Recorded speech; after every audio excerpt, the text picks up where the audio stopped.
देखिए, विधायक अपने अपने क्षेत्र की समस्याओं का जिक्र करते हैं और जो समस्याएं ऐसी हैं जिनका समाधान किया जा सकता है प्रायोरिटाइज करते हैं। विधायक को भी हम बोलते हैं कि आप प्रायोरिटाइज करके दीजिए, आपकी सड़कें कौन कौन सी प्राथमिकता की हैं, पानी की स्कीमें कौन कौन सी प्राथमिकता की हैं, इंस्टीट्यूशन की दृष्टि से कौन कौन सी बिल्डिंग्स की आपकी प्राथमिकता है, सारी चीजों को लेकर के काम करते हैं।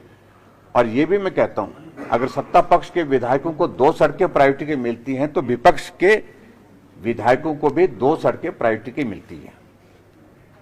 ये बिल्कुल भी उनका कहना उचित नहीं है।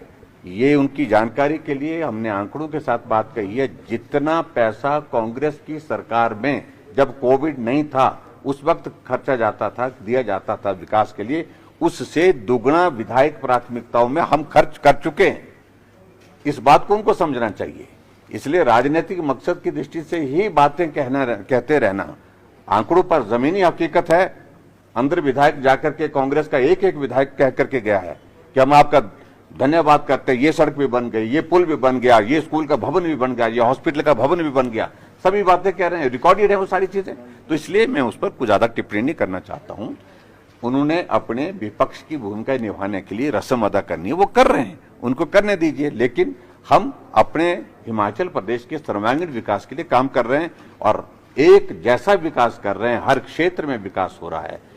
जो कहा जाता है कि हमको काम बताएं, विधायक यहां पर आधा घंटे बोलने के बाद 40-45 मिनट बोलने के बाद हमको रोकना पड़ रहा है। उनको इतने सारे डेवलपमेंट के काम हुए हिमाचल प्रदेश में हर विधानसभा क्षेत्र में। अगर काम नहीं हुए होते तो विधायक 2 मिनट में अपनी बात कह करके काम ही नहीं हुए तो ऐसे में मुझे लगता है कि उचित नहीं है जिस तरह से वो बात कह रहे हैं। उनकी व्यवस्था है, मजबूरी है कि चुनावी वर्ष में हर बात का विरोध करना है, वो करें, हमें कोई आपत्ति नहीं है, लेकिन हम काम करेंगे। सर, कांग्रेस का प्रतिनिधिमंडल एक विधायकों का वो एनएसयूआई के जो छात्र, हाँ, उनने कहा, मैंने उस बारे में रिपोर्ट मांगी है।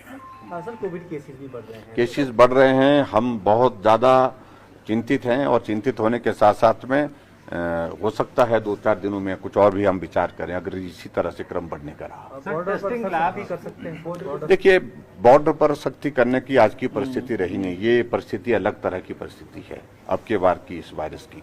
लेकिन हमें इस बात को लेकर थोड़ी चिंता है कि पिछले कल नंबर ऑफ डेथ जो है वो भी बढ़ा है, 6 लोगों की दुखद मृत्यु हुई है, वो हमारे लिए कंसर्न है। उसके बारे में हमने डिटेल मांगी है। तो अगर इन बातों को ध्यान में रखेंगे तो आने वाले समय में हो सकता है हाँ, पॉजिटिविटी रेट बहुत ज्यादा, बहुत तेजी से पूरे देश में बढ़ रहा है, हर प्रदेश में बढ़ रहा है। एक्सपर्ट्स की भी कोई राय ली गई है सर कि क्या कारण हो सकते हैं? नहीं, देखिए, इस बारे में हिमाचल प्रदेश को कोई अलग से एनालिसिस करना है, अलग से रिसर्च करना है, ऐसी किसी की जरूरत नहीं है। पूरी दुनिया में एक जैसी परिस्थिति है, पूरे देश में और सभी प्रदेशों में।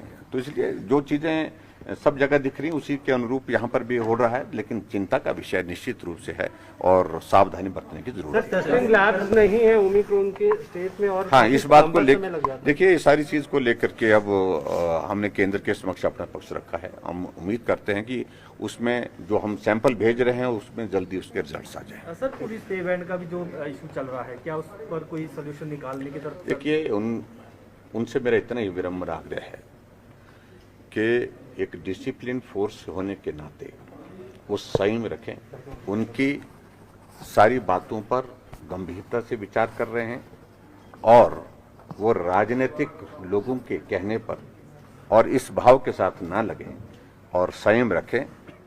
निश्चित रूप से अगर संयम रखेंगे